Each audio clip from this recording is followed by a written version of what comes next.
when change happens, when something unexpected comes up, there's going to be an emotional response.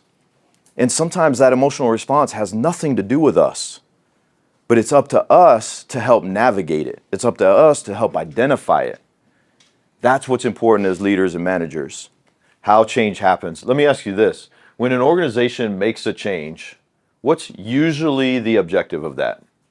I mean, why do organizations move to new buildings? Why do organizations acquire other companies? Why do organizations add new people? Why do they promote other people? Like, what's usually the objective of making a change?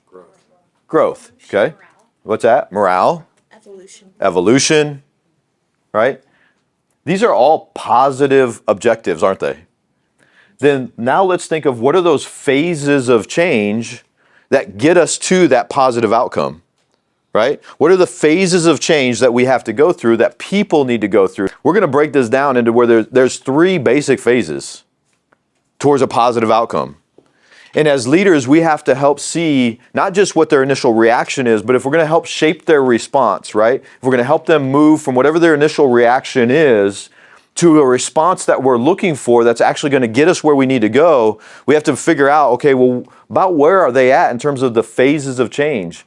Because for any of us, we're going to have to go through almost every phase at some level in order to get to the positive outcome. One of those phases is uncertainty.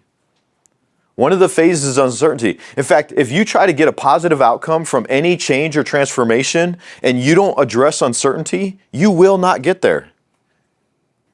If there's change in an organization, if you don't ever actually allow yourself to have the uncertainty, you're not going to get as great an outcome.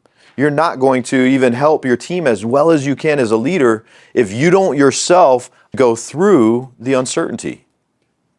That way you can experience it, you can feel it. What questions come up for you when you're uncertain?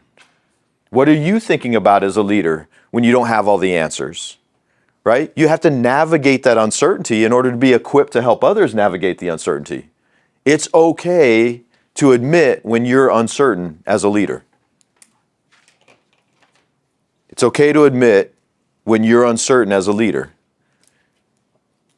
So experience the uncertainty. That's one of the phases.